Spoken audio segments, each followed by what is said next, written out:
ഉത്തരമാറ്റിലണമെങ്കിൽ ആദർശിനോട് കൈകൂപ്പി മാപ്പ് പറയുകയാണ് നമ്മുടെ നവ്യ എന്ന് കാണാനായിട്ട് സാധിക്കും. പ്രേക്ഷകരെ, പ്രിയ കൂട്ടുകാരെ, നവ്യയുടെ കാര്യങ്ങളെല്ലാം ആദർശും നയനയും തിരിച്ചറിയുന്നുണ്ട്. ഒടുവിൽ നിക്കാക്കള്ളിയില്ലാതെ നവ്യ മനസ്സ് തുറക്കുന്നതാണ് എന്ന് കാണാം. ആദർശേട്ടന് കൃത്യമായ സൂചനയും അപകടങ്ങളൊക്കെ വന്നപ്പോൾ കൃത്യമായ നിർദ്ദേശമൊക്കെ തന്നത് താനാണ് എന്ന് പറയുന്നൊരു കാഴ്ച കാണാൻ സാധിക്കും.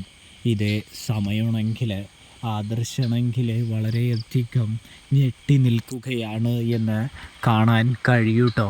തുടർന്ന് നവ്യ പറയുന്നുണ്ട്, സത്യം തിരിച്ചറിഞ്ഞിട്ട് കുറച്ച് നാളായെന്നും താൻ ചെയ്ത തെറ്റുകൾക്കും താൻ പറഞ്ഞ കാര്യങ്ങൾക്കൊക്കെ തന്നോട് ക്ഷമിക്കണമെന്നും പറയുന്നൊരു കാഴ്ച കാണാൻ സാധിക്കും.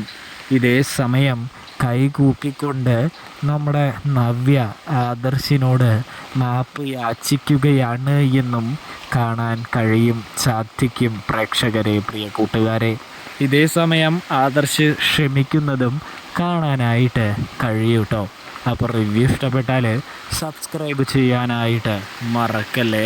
എല്ലാവർക്കും താങ്ക്സ് ഫോർ വാച്ചിങ്.